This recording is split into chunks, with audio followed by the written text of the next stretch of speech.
Thank you for being here. Please have a glass of warm water, sit down, and listen to me tell the rest of my story. The ground was soft beneath my shoes, the kind of damp, red Carolina clay that seems to swallow sound completely. I stood there at Maplewood Cemetery, the cold rain soaking right through the shoulders of my black suit, but I barely felt it. My entire world had narrowed down to the polished mahogany box resting on the metal lowering device. Ava's casket. It looked impossibly small suspended over that dark, perfectly rectangular hole. My 9-year-old little girl. She had fought a rare and incredibly aggressive blood disorder for 11 agonizing months. And now the fight was over. The monitors, the needles, the frantic midnight drives to the emergency room. It had all ended in this heavy, suffocating silence. I gripped the hem of my dark coat, pressing my thumb into the wet fabric, trying desperately to stop my hands from shaking. It didn't work. The tremor started in my fingers and radiated all the way up my arms. I looked around, desperate for an anchor. Beside me, there was only one person. Not my mother, Lorraine. Not my father, Charles. Not my younger brother, Carter. Just Arthur, my 72-year-old neighbor. He stood silently under a large, black golf umbrella, his weathered, calloused hand resting lightly on my shoulder. Arthur was the one who had brought me foil-wrapped casseroles during those endless nights. He was the one who sat by Ava's bed reading her stories so I could take a 10-minute shower without breaking down. Today, of all days, this elderly neighbor was the only one who showed up for my daughter's funeral. The minister cleared his throat and murmured familiar verses about angels and comfort, his voice sounding hollow against the biting wind. Right at that precise moment, my phone buzzed in my pocket. A sharp, loud vibration that felt like an electric shock against my leg. I shouldn't have checked it. Any sane person would have left it in their pocket. But the isolation of that graveyard was crushing me, and some desperate, broken, pathetic part of my brain hoped it was my family. I hoped they had been delayed by a massive traffic jam. I hoped they were rushing down the gravel path right now, out of breath, apologizing for being late to stand by my side. I pulled the phone out. The screen lit up with an Instagram notification. It was Carter. I swiped the alert with my thumb, and the image loaded instantly. It wasn't a message of condolence. It was a picture of my brother, wearing a crisp, custom-tailored navy suit, holding a crystal champagne flute high in the air. Beside him was his fiancée, flashing a massive diamond ring directly at the camera lens. Flanking them were my parents. My mother was wearing a bright, floral silk dress, her head thrown back in a wide, carefree laugh. They looked like a magazine advertisement for the perfect, affluent American family. The location tag at the top of the photo read, Grand Horizon Hotel, Raleigh. They were exactly 5 miles away. The caption beneath the photo read, The start of forever, celebrating our engagement with the best family a guy could ask for. #blessed #next chapter. I stared at the glowing screen until the raindrops falling on the glass blurred the faces of the people who shared my blood. They hadn't been delayed. They hadn't been overwhelmed by the paralyzing grief of losing a grandchild. They had simply chosen a lavish party over the funeral of my child. My jaw clamped so hard I thought my teeth might crack. Then, a text message dropped down from the top of the screen. It was from my mother. Stop being dramatic. This is urgent. My thumb hovered over the shattered glass of my screen guard. Dramatic? I was burying my only child. For a split second, I thought maybe she realized what day it was and was trying to cover up her massive guilt. But the next text followed immediately, pinging loudly in the quiet cemetery. We need to discuss Ava's trust fund. $950,000 cannot sit idle. We will see you tomorrow morning. The cold air rushed out of my lungs completely. I closed my eyes, the phone slipping from my numb fingers back into my coat pocket. They didn't care that my entire universe had just ended. They only cared about the money. And I knew right then, standing in the mud beside my daughter's grave with Arthur holding the umbrella over me, that the nightmare wasn't over. It was just changing its shape. As Arthur drove me home from the cemetery in his beat-up Ford truck, the rhythmic, squeaking thump of his windshield wipers pulled my mind backward. 11 months ago. That was when the very first crack appeared in the foundation of my perfectly normal life. Ava had been getting mysterious bruises on her legs. Just little purple and yellow spots that I initially brushed off as standard playground injuries. Then came the low-grade fever that absolutely wouldn't break, her suddenly pale skin, and an exhaustion so deep she slept through entire weekends. I distinctly remembered sitting in Dr. Evans' office. The walls were painted a cheerful, bright yellow that felt entirely mocking given the circumstances. He didn't look me in the eye when he said the words, "acute lymphoblastic leukemia." He handed me a thick stack of glossy pamphlets that felt as heavy as lead in my hands. I walked out of that clinic holding Ava's tiny, warm hand, completely terrified, feeling like the floor had vanished beneath my feet. The very first thing I did when I strapped her securely into her car seat was pull out my phone and call my father. I was 31 years old, but in that moment, I just needed my dad. I needed him to tell me exactly what to do, to tell me we would fight this monster together. Charles answered on the third ring. Immediately, I heard background noise, the clinking of fine glassware and loud, boisterous chatter. "Julian, make it quick. We're at a dinner for Carter's new promotion," he said, his voice carrying that familiar, clipped tone of impatience he always used with me.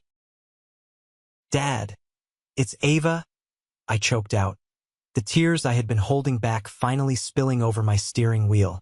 "She has leukemia. It's bad, Dad. We have to start aggressive chemotherapy treatment immediately. I don't know what to do. I'm scared." There was a pause on the line. A long, agonizing, hollow pause. Then my father sighed. It wasn't a sigh of sorrow or shock, but the heavy, irritated breath of a busy man being interrupted. "Julian, listen to me very carefully. Carter just got made regional director. It's a huge night for him. We cannot deal with this kind of negativity right now. Kids get sick. You need to pray on it and let the doctors do their job. Don't ruin your brother's moment." He hung up, just like that. A sharp click and then dead air. I sat in the driver's seat of my sedan, the phone pressed hard against my ear, listening to the silence. That was the exact moment I realized I was completely, utterly alone in this fight. Things spiraled fast. I lost my salary a month later. My boss was understanding at the very beginning, but when the hospital stays stretched from a few days into weeks, and I missed my third consecutive major project deadline, they had to let me go. I didn't even blame them. I couldn't focus on spreadsheets when my focus was entirely on the digital monitors keeping my daughter alive. The medical bills started piling up on my small kitchen counter like a paper mountain of doom. The eviction notices quickly followed. I sold my car, my watch, my television. Everything that wasn't nailed down. And through it all, Arthur was the one who showed up. He knocked on my door on a rainy Tuesday evening, holding a heavy red toolbox and a steaming pot of chicken stew. "I saw the hospital visitor tags accumulating on your dashboard," he said gruffly, not making a big, emotional deal out of it. "You sit down and eat. I'll fix that leaky sink you've been ignoring for a month." He stepped up and became the grandfather Ava desperately deserved. He played endless card games with her when she was too weak to sit up in her hospital bed. He held her hair back when the harsh chemicals made her violently ill. My real family, they sent a generic, store-bought get-well-soon card with a printed signature. No phone calls, no visits, just silence. The only reason I didn't end up living in a cardboard box outside the Duke Medical Center during those brutal months was Elena. Elena was my ex-wife, Ava's mother. Our divorce had been a quiet, sad, but ultimately amicable affair a few years prior. We had just grown apart, two people moving in entirely different directions in life. But Elena was brilliant, fiercely protective, and she came from a wealthy family that thoroughly understood the brutal, financial reality of the world. She had received a substantial inheritance from her grandfather right before our marriage officially ended. I vividly remember the day we sat in her lawyer's office in downtown Charlotte to finalize the final custody and financial paperwork. She slid a thick, heavy manila folder across the polished oak conference table toward me. "What's this?" I asked, looking down at the official legal seals and notarized stamps. "It's a trust fund for Ava," Elena said, her dark eyes entirely serious and unblinking.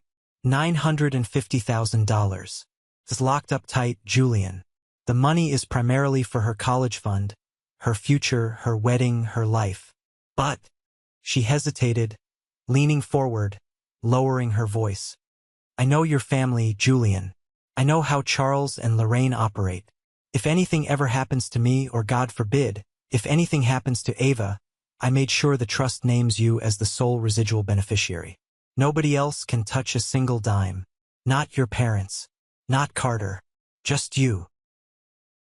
I had thought she was being overly dramatic and paranoid. "Elena, they're my family. Sure, they favor Carter, but they wouldn't steal from a child."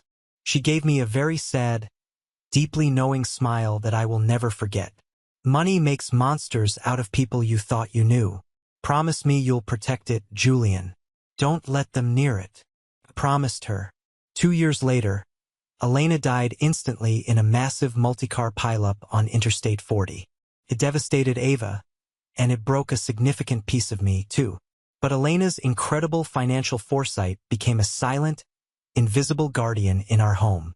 I never touched the money. Even when I was drowning in medical debt, even when I was eating instant noodles for dinner, the trust was legally structured so it couldn't be used for daily living expenses or even most standard medical bills without a lengthy court approval process, which took months I simply didn't have. So I scraped by. I took out predatory personal loans. I completely ruined my credit score. But the $950,000 sat safely in a high-yield account, waiting for a bright future Ava would never get to see. Now, with Ava gone, that money legally transferred directly to me. I hadn't even thought about it once during the funeral preparations. My brain was too full of agonizing grief, too full of the haunting image of her empty bed in the pediatric ward. But my family had clearly thought about it. They had apparently been thinking about it a lot, calculating the exact moment they could get their hands on it. Those endless nights in the pediatric oncology ward were a specific, agonizing kind of hell that changes a person forever. The air in that wing always smelled intensely of bleach, sterile cotton, and underlying fear. The constant, rhythmic beeping of the 4 pumps delivering toxic chemicals into tiny veins became a permanent soundtrack to my mounting anxiety. Ava would lie there, her skin looking almost translucent under the harsh fluorescent lights, her little bald head wrapped tightly in a soft purple beanie that Arthur had knitted for her. "Dad?" she whispered one night, her voice barely louder than the hum of the hospital room's air conditioner. "I'm right here, sweetie," I said, leaning my elbows over the cold metal bed rail, gently stroking her pale cheek. "Is Grandma coming to visit today? She told me on my birthday she would bring me a giant teddy bear." I felt a sharp, physical pain in the center of my chest. Lorraine had casually promised to visit 3 weeks ago. Every single day, Ava asked about her. Every single day, I had to invent a brand new, plausible lie to protect my daughter's feelings. "Grandma is feeling a little under the weather, honey. She has a bad cold and doesn't want to give you her germs while your immune system is weak. But she loves you so much." The brutal truth was documented right there on my phone. While Ava was throwing up green bile into a plastic basin and crying out from the severe bone pain caused by the marrow treatments, I had mindlessly scrolled through Facebook in the bleak hospital waiting room. I saw Carter's public post. He was leaning casually against a brand-new, silver Porsche 911 parked in front of a luxury dealership in downtown Raleigh. The caption was arrogant, as always, "Hard work pays off. Upgrading my life because I earned it." Beneath it, the very first comment was from my mother. "So proud of my golden boy. You deserve the absolute world. Can't wait for our luxury spa weekend in Aspen tomorrow morning." She wasn't sick. She wasn't busy. She was actively packing designer luggage for a high-end ski resort vacation while her 9-year-old granddaughter was fighting for her very survival. I had stared at that photo until my eyes literally burned. I wanted to scream until my throat bled. I wanted to drive straight to that dealership and smash the windshield of that pristine Porsche with a baseball bat. But I couldn't leave the hospital. I was anchored to the pediatric ward, watching my daughter slowly fade away into a shadow, while my family lived a loud, flashy, consequence-free life of luxury. They purposely made themselves invisible to us. They stopped answering my frantic phone calls. Charles sent a brief text once saying he was too stressed at the firm to deal with the depressing atmosphere of hospitals. Carter actually blocked my phone number entirely because I had desperately asked him for a small, temporary loan to cover my rent when the final eviction notice was taped to my door. They completely and utterly erased us from their reality, because a dying, bald child simply didn't fit into their picture-perfect country club aesthetic. The morning after the funeral, the sky hung incredibly low and slate gray over the city of Raleigh. I hadn't slept a single minute. I had spent the entire night sitting rigidly on the floor of Ava's bedroom, clutching her favorite worn-out stuffed rabbit to my chest, staring blankly at the plastic glow-in-the-dark stars stuck to her ceiling. At exactly 8 a.m., I forced myself up.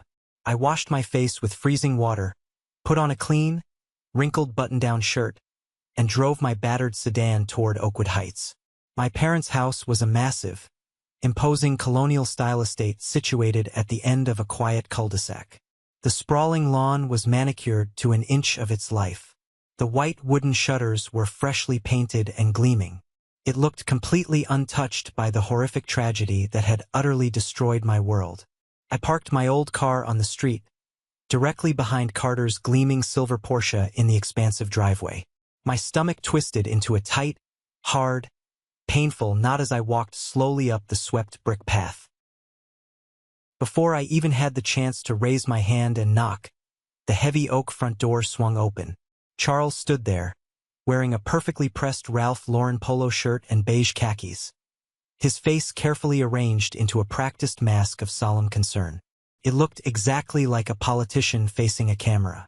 "Julian, come in. We've been waiting for you," he said. His baritone voice was warm and inviting, but the warmth completely failed to reach his cold eyes.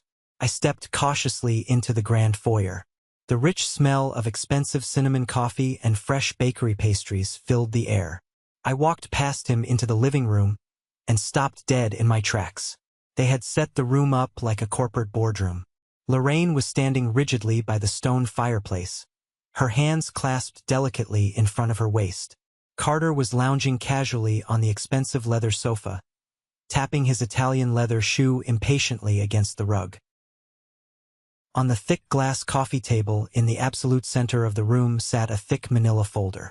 Crisp, white legal papers were neatly arranged beside it, a heavy silver Mont Blanc pen resting perfectly parallel to the edges of the documents. "Have a seat, sweetheart," Lorraine said, taking one small step toward me but noticeably stopping short of actually offering a comforting hug. "We know this is a terribly difficult, emotional time for you. We purposely wanted to give you space yesterday, to process everything." Space. The word tasted like foul ash in my mouth. You were drinking expensive champagne at a luxury hotel exactly 5 miles from the cemetery. You skipped your own granddaughter's funeral for an engagement party. Carter rolled his eyes exaggeratedly and sat forward, resting his elbows on his knees. "Look, bro, let's not do the whole dramatic guilt trip thing, okay? The party was planned months ago. The vendor deposits were completely non-refundable. We grieved in our own private way. We're here now to help you sort out this financial mess."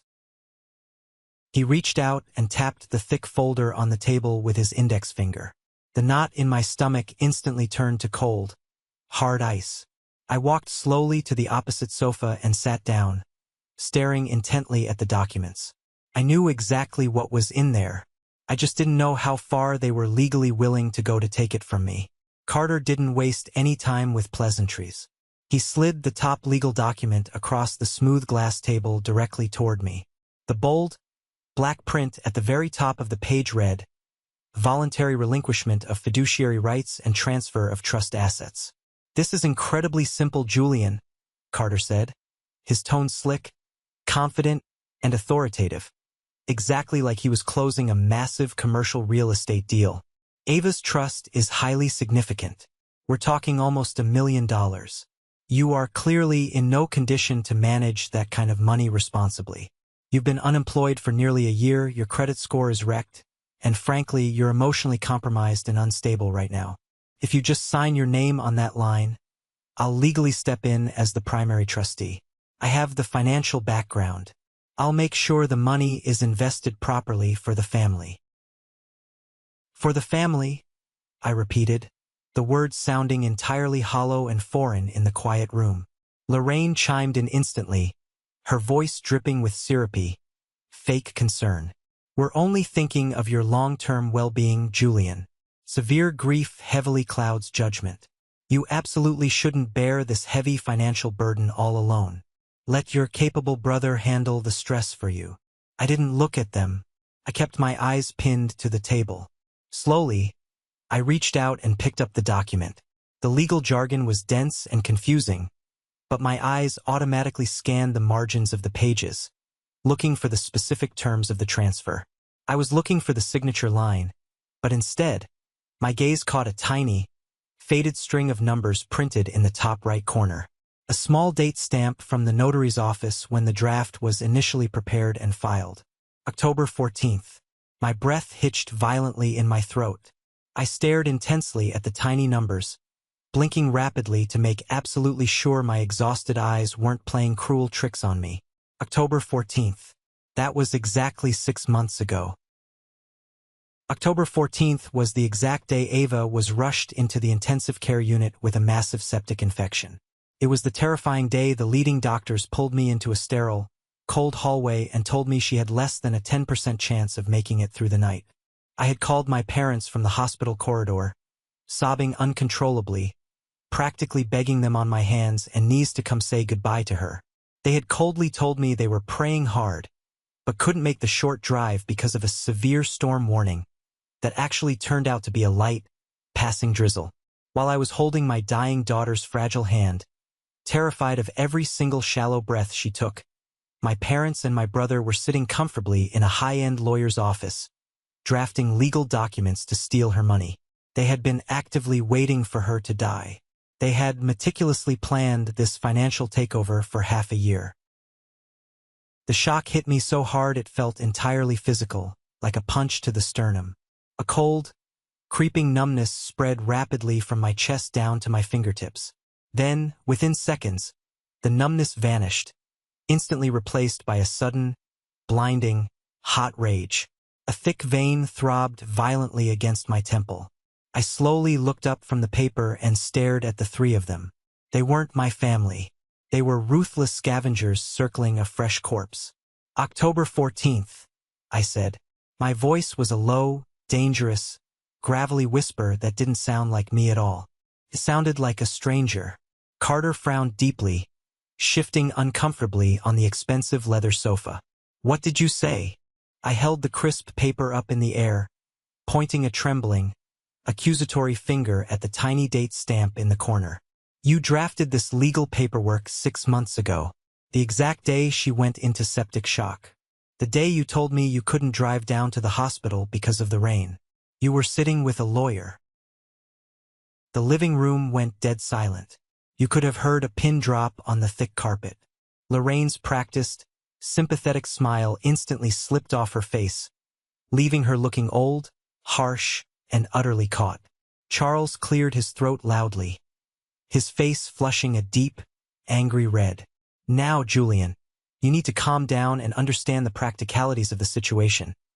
Charles started, using his booming, authoritative CEO voice to try and dominate the room. Shut up, I snapped, cutting him off completely. Charles blinked rapidly, genuinely shocked. I had never, ever spoken to him like that in my entire 32 years of life. I stood up abruptly, my legs shaking but holding firm. My fists were clenched so tightly my knuckles were bone white. You didn't come to the hospital. You didn't come to the damn funeral. You let me drown in crippling debt while you bought a luxury Porsche. And the whole time, the entire damn time, you were just sitting around waiting for her little heart to stop beating so you could fund a lavish wedding. I grabbed the stack of legal papers off the glass table and ripped them straight down the middle with all my strength. The harsh sound of tearing heavy paper was deafening in the quiet room. I let the torn pieces flutter dramatically to the floor, landing near Carter's expensive shoes. No, I won't sign a damn thing. Not today, not ever. Carter stood up abruptly, kicking the papers aside. His slick, confident demeanor vanished completely, replaced by genuine, unfiltered malice. He pointed a sharp finger inches from my face. Don't be impulsive, you idiot. You have no salary. You have zero savings. You are a broken, pathetic mess. We are trying to do this the nice, easy way. The nice way.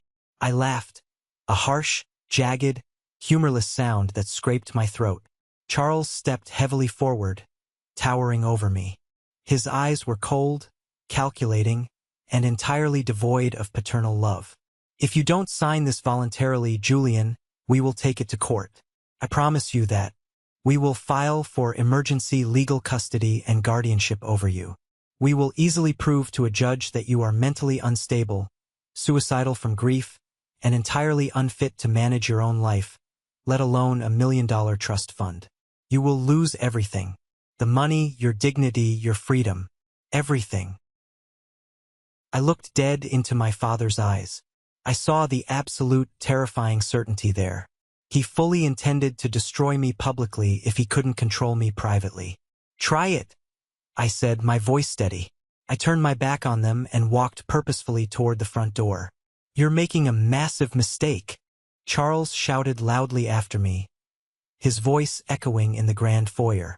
You walk out that door, you have no family left. I pulled the heavy oak door open and stepped onto the porch.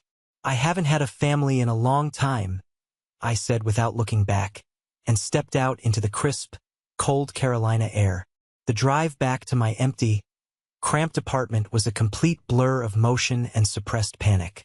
My hands gripped the steering wheel so hard my wrists physically ached by the time I parked. When I finally unlocked the door and walked inside, the absolute silence of the house hit me like a physical blow to the stomach. There were still unopened boxes of medical supplies stacked high in the corner of the living room. A pair of Ava's small, pink sneakers still sat exactly where she had left them by the door. I slid down the wall in the narrow hallway, pulling my knees tight to my chest, and finally, the protective anger evaporated, giving way to absolute, crushing exhaustion. A sharp, authoritative knock at the door startled me out of my daze. I dragged myself up from the floor and opened it. Arthur was standing there on the wooden porch. He didn't have a casserole this time. He was holding two thick, worn spiral-bound notebooks in one hand and a large metal thermos of black coffee in the other. I saw your car pull in, Arthur said gruffly, stepping inside without waiting for an invitation. You look like you just went 10 rounds with a runaway freight train. Move over. He pushed past me into the small kitchen, setting the heavy thermos and notebooks down on the laminate counter. He poured a steaming cup of coffee into a mug and slid it toward me. I took it, my hands shaking so badly the dark liquid splashed over the rim onto my fingers. They ambushed me, I whispered, the words scraping painfully against my dry throat. They wanted me to sign away Elena's trust fund. They've been planning it for months. My dad straight up threatened to declare me mentally incompetent so he could take control of the money. Arthur didn't look surprised in the slightest. His jaw tightened, the deep wrinkles around his eyes grooving further. He reached over and tapped the 2 notebooks he had brought with a calloused finger. I'm an old man, Julian. I don't sleep much, Arthur said, his voice steady, serious, and grounding. And I noticed a very long time ago that your fancy family never came around. So, I started keeping track. I looked at the notebooks, confused. Keeping track of what? Everything, he said firmly. Every single day I drove you to the hospital. Every time you called them for help from the driveway and threw your phone in the grass when they hung up on you. The dates, the exact times, the weather. I wrote down the days Carter was posting pictures of his fancy steak dinners while you were buying discounted soup cans at the dollar store. It's all in here. A meticulous timeline of their neglect. Hot tears pricked my eyes. This old man, who owed me absolutely nothing in this world, had been silently building a fortress to protect me while I was too blind and overwhelmed to see the danger coming. You can't face them alone, Arthur continued, leaning his weight against the counter. Charles has deep pockets and money buys very loud, aggressive lawyers. You need someone smarter, someone meaner. I know a guy, Nathan Hayes. He's a pit bull in a tailored suit. He handles complex estate litigation, and he absolutely hates bullies. Arthur pulled a crumpled, slightly stained business card from his flannel shirt pocket and pressed it firmly into my hand. Call him, right now. You do not let them take what belongs to the memory of that little girl. Nathan Hayes' office was located in a sleek, modern glass building in downtown Raleigh. It didn't smell like old books or dusty leather. It smelled intensely of expensive cologne and freshly bleached floors. Nathan himself was incredibly sharp, dressed in a flawless charcoal suit, his eyes moving quickly and intelligently behind thin wire-rimmed glasses. He sat behind his massive desk and listened to my entire story without interrupting once, his silver pen flying furiously across a yellow legal pad. When I finally finished and handed him Arthur's meticulous notebooks and the ripped pieces of the trust document I had shoved into my pocket, his eyes lit up with a dangerous, calculating kind of energy. They made a critical, arrogant error, Nathan said, his voice calm, methodical, and chillingly precise. They got extremely greedy, and they put their greed on paper 6 months early. But Charles is completely right about one thing. They will inevitably file for emergency guardianship. They will confidently argue that the trauma of losing Ava has triggered a psychotic break. It's a standard, dirty, aggressive playbook in family wealth disputes. How do we stop them from doing it? I asked, my pulse pounding loudly in my ears. We don't stop them from attacking.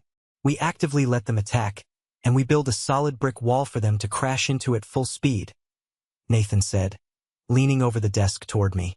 First, you need to go to a board-certified psychiatrist immediately. Today. I'll make the appointment myself. We need a spotless, ironclad evaluation proving your mental competence before they even file the initial papers. We cut off their main legal argument before they can even make it in court. He pointed the sharp end of his pen directly at me. Second, we need to secure your physical environment. If Carter is as impulsive and arrogant as you say, he won't wait patiently for the court date. He'll try to intimidate you personally. He'll want a reaction he can record and use against you as evidence of instability. What exactly do? I asked, feeling a strange sense of focus returning. You document everything. Save every text message, print every Instagram post, take screenshots of every Facebook comment. Let them eagerly build their fake public narrative of the grieving, concerned family. And Julian. Nathan paused, looking dead into my eyes, ensuring I grasped the severity of his next instruction. Go to Home Depot right after this. Buy high-definition security cameras with active audio recording. Put one on your front porch, one at the back door. Do not tell anyone, not even Arthur. I left his office feeling a strange, freezing cold clarity. The paralyzing, suffocating grief had been temporarily locked in a mental box, replaced by a hyper-focused survival instinct. I drove straight to the hardware store. That night, under the cover of darkness, I stood on a wobbly ladder and drilled the small, black lenses directly into the eaves of my house. I carefully synced them to the app on my phone, watching the clear, crisp night vision feed of my empty driveway. I sat alone on the couch in the dark, watching the glowing monitor. I wasn't just a grieving father anymore. I was a soldier actively digging a trench. Let them come. The first major strike of their campaign came exactly 3 days later. I woke up at 6 a.m. to my phone aggressively blowing up with notifications. I groggily opened Facebook and saw a public post from Carter that made my blood run instantly cold. It was a highly edited picture of him looking deeply somber, staring out a rain-streaked window. The caption was an absolute masterpiece of emotional manipulation. Please pray for my older brother, Julian. Losing his beautiful daughter has completely broken his mind. He's aggressively refusing professional help, acting incredibly erratically, and viciously cutting off the family that deeply loves him. Mental health is a silent killer, folks. We are doing everything in our power to step in legally and save him from himself before it's too late. Hold your loved ones tight. The comments below it were a sickening flood of sympathy. People I went to high school with, former co-workers, distant neighbors, all sending digital prayers and praising Carter for being such a supportive, heroic brother. None of them knew the actual truth. None of them knew about the shiny Porsche, or the lavish hotel engagement party, or the $1 million trust fund. Later that same afternoon, a link was texted to me by a highly confused former colleague. It was a link to a local online news portal. The dramatic headline read, "Local prominent family seeks urgent legal intervention for grieving, unstable father." They had actually gone to the local press. Charles had provided an official quote. "It breaks our hearts to take formal legal action, but my son is a clear danger to himself. We must step in to protect him and secure his financial future." I was physically sick to my stomach.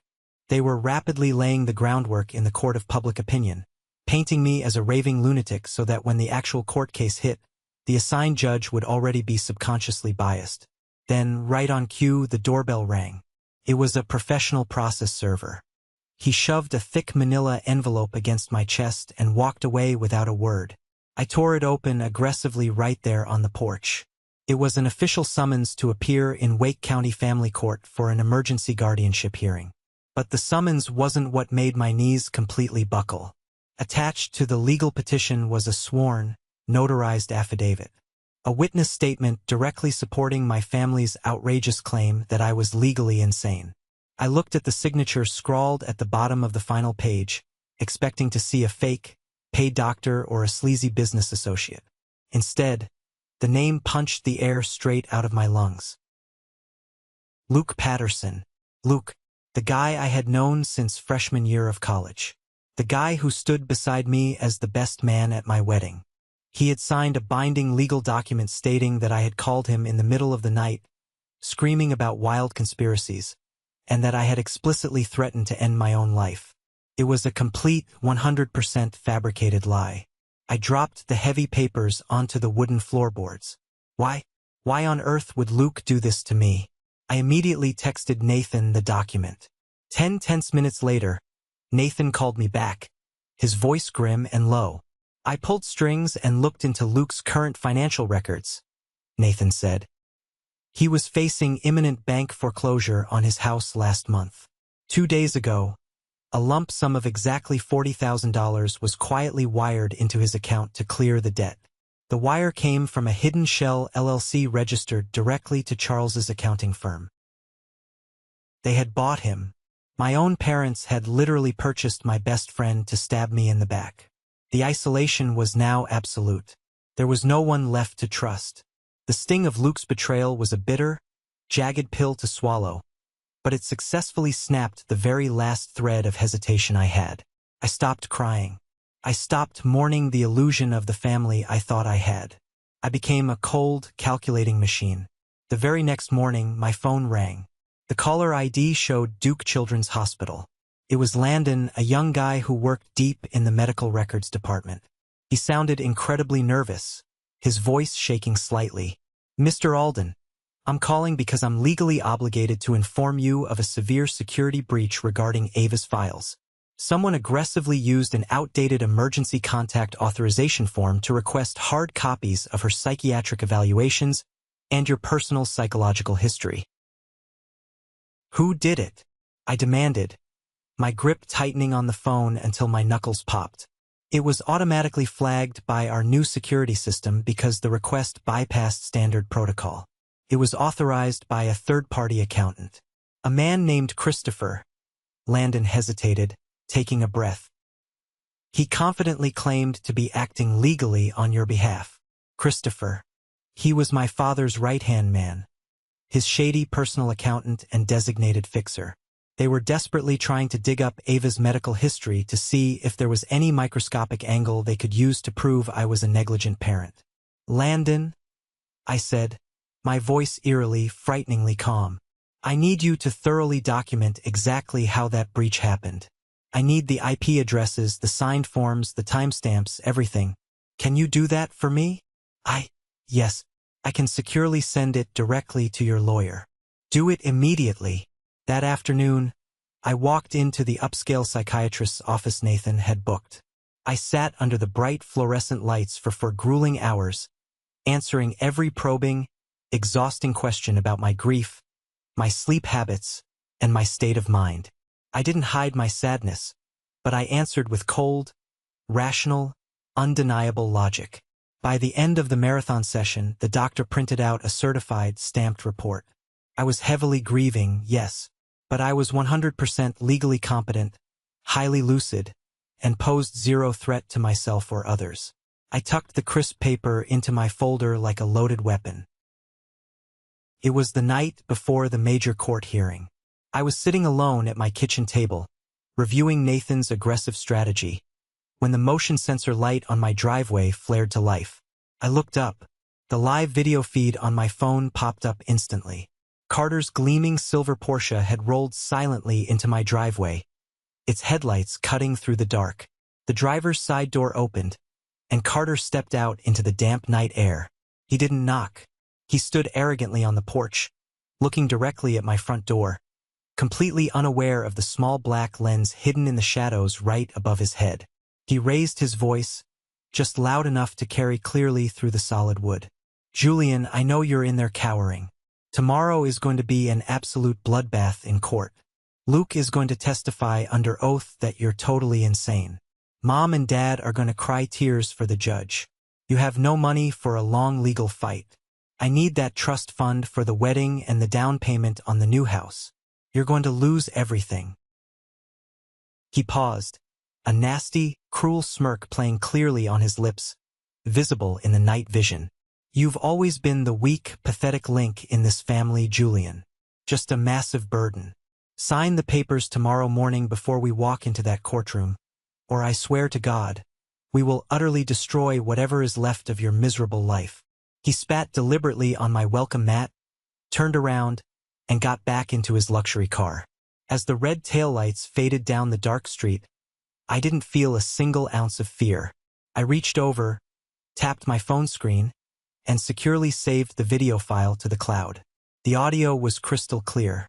Tomorrow, they were confidently walking straight into a trap of their own making. The air inside the Wake County Family Court was thick and stifling. The courtroom smelled strongly of lemon wood polish and old paper.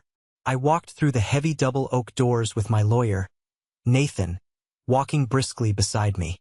Arthur was right behind us, wearing a stiff, outdated suit that looked like he hadn't worn it in 20 years. He placed a firm hand on my shoulder as we walked down the center aisle.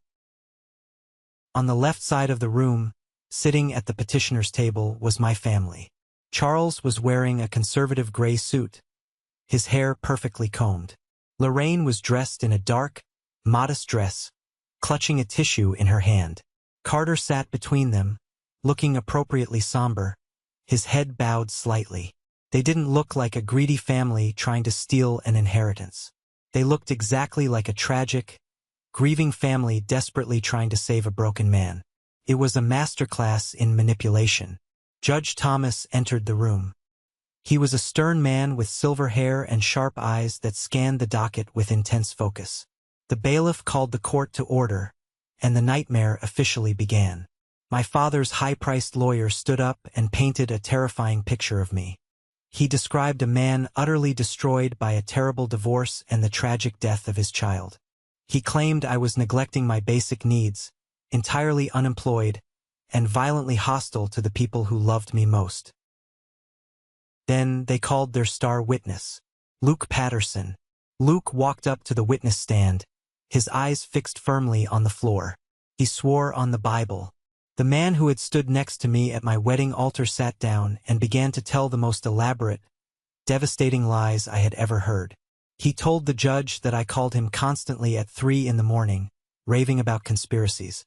He claimed I had a drinking problem. He testified under oath that I had explicitly threatened to drive my car off a bridge because I had nothing left to live for.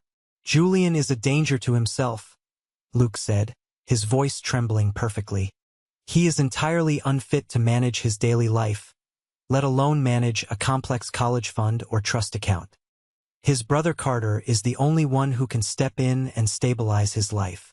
I sat at the defense table, my hands folded tightly on the polished wood. I felt a burning sensation in my chest. To hear your best friend sell your sanity for a paycheck is a specific kind of agony. I looked over at the petitioner's table. Carter was looking down, but I could see the faint outline of a smirk on his face. He thought he had won. He thought the sheer weight of their collective lies would crush me into submission. He had no idea what was sitting in the manila folder directly in front of Nathan. When it was Nathan's turn to cross-examine, he stood up slowly, adjusting his wire-rimmed glasses. He didn't yell. He didn't pound his fists. He walked toward the witness stand with the cold precision of a surgeon. "Mr. Patterson," Nathan said smoothly, "you claim you are stepping forward out of deep concern for my client. You claim you have no financial interest in this matter whatsoever." "That is correct," Luke replied, his voice wavering slightly. Nathan picked up a piece of paper from his desk. "Then can you please explain to the court why, exactly 48 hours ago, a lump sum of $40,000 was wired into your personal checking account from a shell corporation tied directly to Charles Alden's accounting firm? The exact amount required to stop the foreclosure on your house." The courtroom erupted into a low murmur. Luke's face drained of all color. He opened his mouth, but no sound came out. He looked desperately over at Charles, whose face had suddenly turned a dark, furious shade of crimson. "Objection!" Charles's lawyer shouted, jumping to his feet. "This is wildly speculative." "It is a certified bank record, Your Honor," Nathan replied calmly, handing the document to the bailiff. Judge Thomas slammed his gavel down. "Overruled. The witness will answer the question." Luke stammered, completely unable to form a coherent sentence. The judge dismissed him from the stand with a look of absolute disgust. The brick wall my family had built was beginning to crack. Next, Nathan called Landon to the stand. The young records clerk from Duke Children's Hospital nervously explained the massive security breach. He detailed how Christopher, my father's accountant, had illegally accessed Ava's medical files in a desperate hunt for psychological ammunition. The judge's eyes narrowed sharply at my father. But the final nail in their carefully constructed coffin came from the back of the courtroom. The heavy doors opened, and two elderly people walked in. Elijah and Sarah, my ex-wife Elena's parents. They had flown in all the way from California. Elijah took the stand. He looked directly at my parents with absolute contempt. "My daughter Elena set up that inheritance specifically because she knew exactly what kind of people Charles and Lorraine Alden really are," Elijah testified, his voice echoing loudly in the silent room. "She knew they were entirely obsessed with money and status. She knew they favored Carter. She wrote the terms of that trust to form an iron wall around Julian and Ava. To suggest that Julian is unfit is an absolute insult to my daughter's memory. Julian sacrificed every single thing he had for that little girl." I felt a tear slip down my cheek. I hadn't cried in days, but hearing Elijah defend me, defending Elena's fierce love, broke something hard inside my chest. The opposing lawyer tried to do damage control, arguing that while the methods of gathering information might have been unorthodox, Carter was still the most financially stable choice for custody of the trust. He was still the successful regional director. He was still the responsible one. Nathan let him finish his desperate speech. Then Nathan turned to the judge. "Your Honor, the petitioner claims to be acting out of deep brotherly love and a desire to protect his family. I ask the court to submit one final piece of evidence. Defendant's Exhibit C, a security recording from my client's front porch, taken less than 24 hours ago." Nathan connected his laptop to the courtroom monitors. The screen flickered to life. The black and white night vision footage showed my driveway. Carter's silver Porsche pulled up. Carter stepped out, walked up to my front door, and looked directly into the hidden lens. Then, his voice filled the entire courtroom. Loud, cruel, and absolutely clear. "I need that trust fund for the wedding and the down payment on the new house. You're going to lose. You've always been the weak link in this family, Julian. Just a burden. Sign the papers tomorrow morning before we walk into that courtroom, or I swear to God, we will destroy whatever is left of your miserable life." The video stopped. The silence in the courtroom was absolute. It was so quiet I could hear the faint buzzing of the fluorescent lights overhead. I looked at Carter. He looked like he was going to throw up. He was gripping the edge of the table so hard his knuckles were white. Lorraine had her hand covering her mouth, her eyes wide with sheer panic. Charles was staring straight ahead, completely paralyzed. Judge Thomas leaned forward over his heavy mahogany desk. His face was a mask of pure, unfiltered fury. "In my 30 years on the bench, I have presided over many ugly family disputes," Judge Thomas said, his voice dropping an octave, ringing with authority. He picked up his wooden gavel. "This petition for guardianship is dismissed with extreme prejudice. Furthermore, I am forwarding the transcripts of this hearing, the bank records regarding Mr. Patterson, and this video evidence directly to the district attorney's office. I strongly suggest an immediate criminal investigation into perjury, bribery, and criminal extortion." He slammed the gavel down. The sound echoed like a gunshot. "Court is adjourned. This is the moment that changes everything, the moment I finally took back control of my life. Thank you so much for your patience and for staying with me until now. You've been amazing. Please give this video a like and comment one below to let me know you've made it this far. Not only does this help more people find this story, but it also lets me know that my experiences truly mean something to someone. Your support is my greatest motivation to keep sharing the rest of this journey." The fallout from the courtroom was immediate, brutal, and entirely public. Word travels incredibly fast in affluent social circles, and scandal is a currency everyone loves to spend. Within 48 hours, the pristine, perfect image my parents had spent decades carefully cultivating completely shattered into a million unfixable pieces. Carter's glamorous engagement, the one they had celebrated with expensive champagne while I stood in the mud at the cemetery, imploded spectacularly. His fiancée's family was highly connected in Raleigh, and they wanted absolutely nothing to do with a man facing potential extortion charges. She gave the massive diamond ring back and publicly canceled the wedding venue at the Grand Horizon Hotel. The non-refundable deposits they had bragged about became a massive financial loss. But it didn't stop there. The district attorney's office took Judge Thomas's recommendation very seriously. They launched a full investigation into the $40,000 wire transfer. Christopher, the shady family accountant who had illegally accessed Ava's medical records, was immediately audited. He was eventually stripped of his CPA license and fired from the firm. As for Luke, the man who sold a decade of brotherhood to save his house, his karma was swift. The DA offered him a plea deal to testify against my father regarding the bribery. He took it to avoid jail time, but the damage to his reputation was permanent. His employer fired him the moment the news broke. He was totally shunned by our entire mutual friend group. People crossed the street to avoid him now. I thought watching them lose everything would bring me a profound sense of joy. I thought I would feel an overwhelming, triumphant high. But as I sat in my quiet apartment, reading the updates Nathan sent me, I didn't feel happy. I just felt a profound, heavy sadness. The justice was necessary, the protection of the trust fund was vital, but it didn't bring my little girl back. It didn't change the fact that the people who were supposed to love me unconditionally had looked at my child's death as a massive payday. Retribution is a highly effective shield, but it is a terrible blanket. It doesn't keep you warm at night. 3 weeks after the gavel dropped, a massive thunderstorm rolled through Raleigh. The rain was coming down in thick, gray sheets, hammering against my living room windows.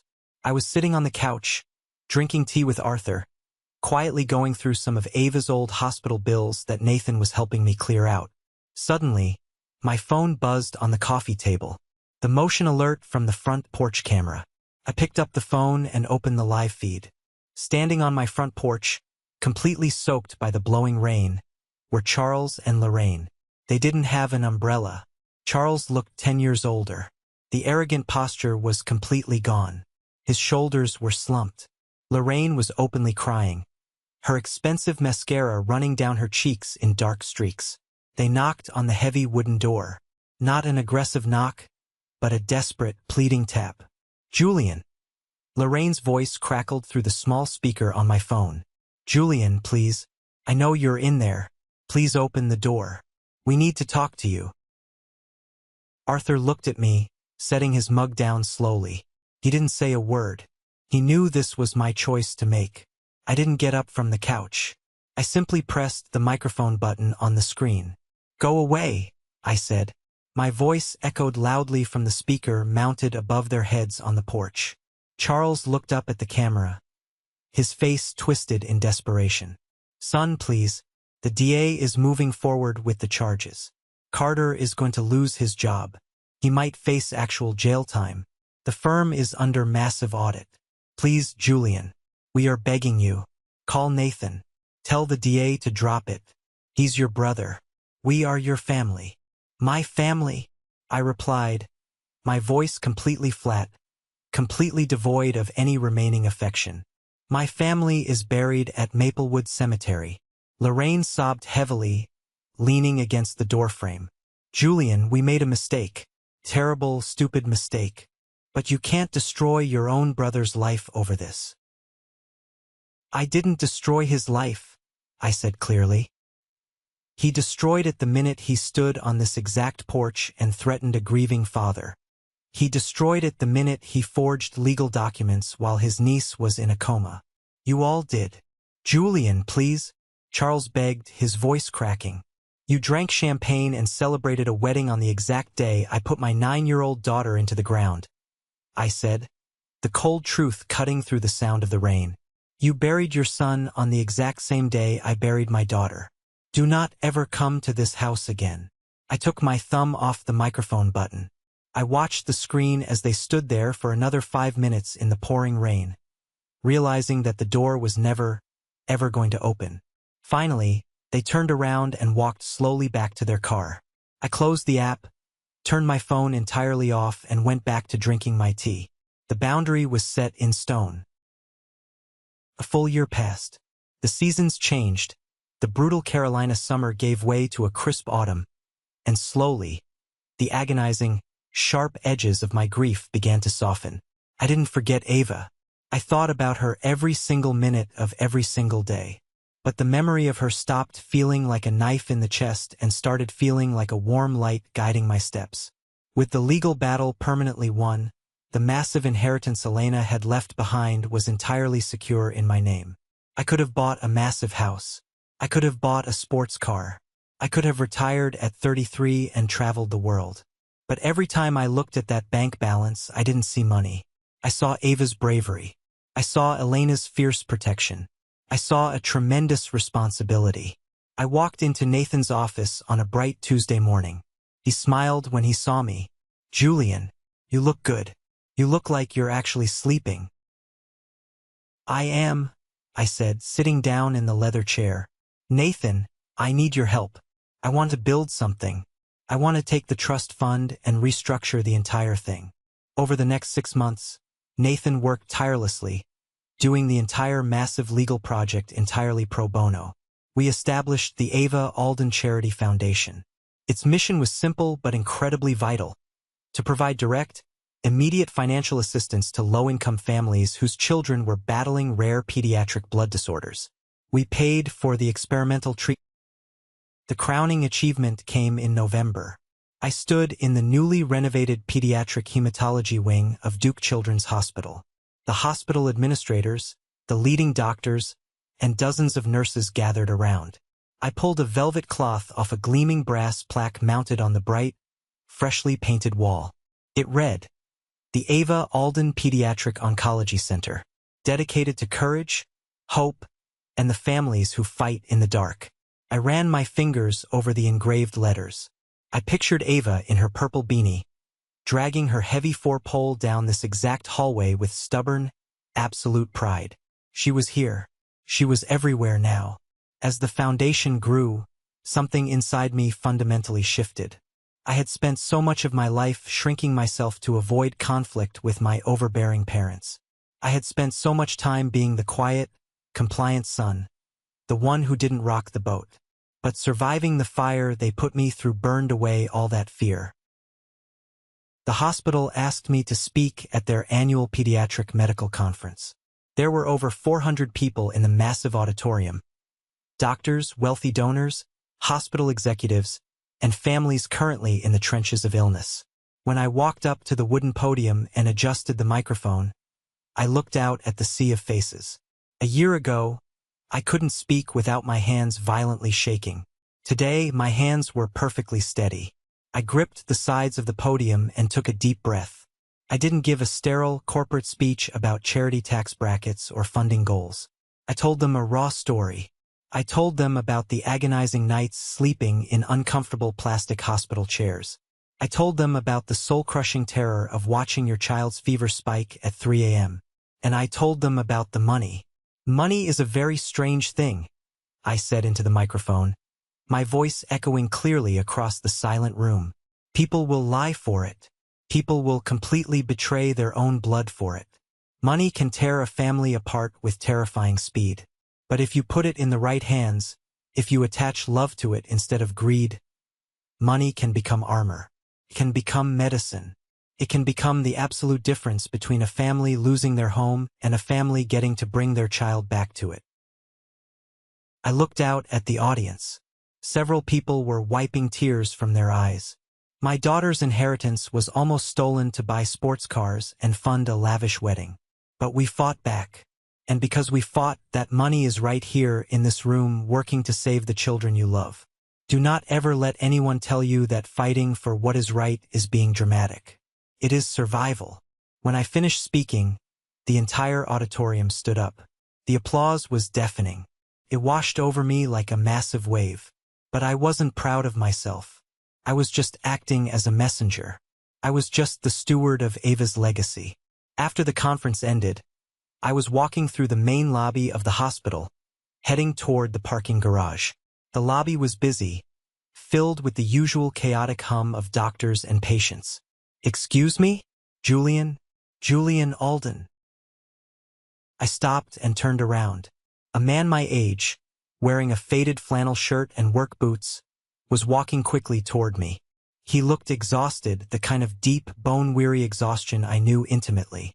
Holding his hand was a little boy, maybe 5 years old, wearing a bright red superhero t-shirt.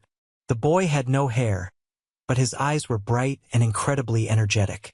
"Yes, I'm Julian," I said, offering a warm smile.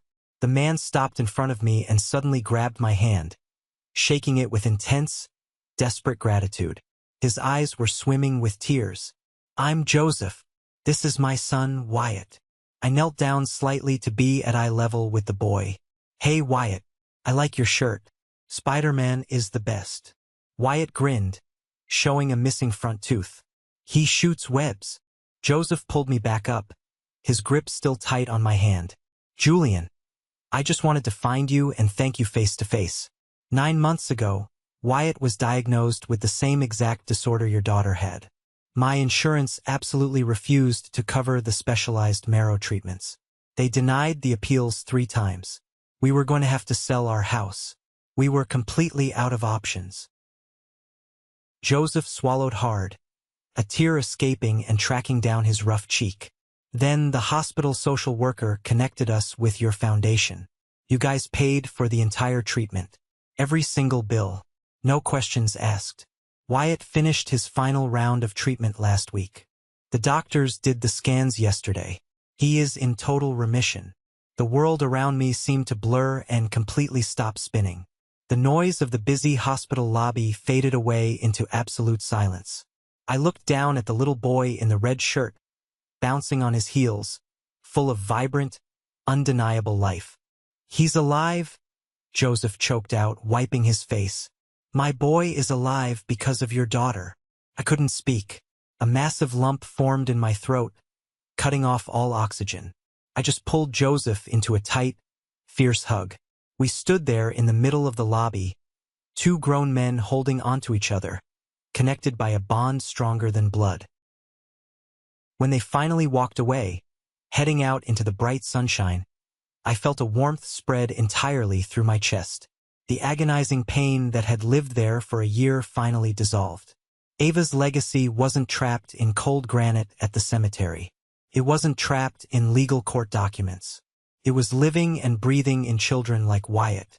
It was out there changing the world. The gravel path winding through Maplewood Cemetery felt vastly different than it had a year ago. The exact same massive oak trees shaded the walkway. The exact same gray headstones leaned in uneven rows across the green grass. I stopped walking and knelt directly beside her polished granite stone. I reached out and gently brushed away a light layer of yellow spring pollen. The sun caught the beautiful stone, making the deeply carved letters look sharp, clear, and permanent. I carefully placed the white lilies down, arranging them neatly, and then set the stuffed rabbit gently at the heavy base of the stone. I sat back on the damp grass and just looked at her name. "Your name is absolutely everywhere now, sweetie," I whispered into the quiet breeze. "It's on shiny plaques in the hallways at Duke. It's written on massive research grants. It's spoken in the living rooms of families who finally know they are not fighting in the dark alone. You did that. You saved them." I sat there for a long time, letting the peaceful silence wash over me. I thought deeply about that very complicated word, family. For 32 years, I thought family was simply defined by blood, by a shared last name, by a legal inheritance. I thought it meant you were automatically obligated to tolerate horrific abuse just because you shared the same DNA. But I realize now that family is none of those things. Family is not a biological obligation. Family is an active, daily choice.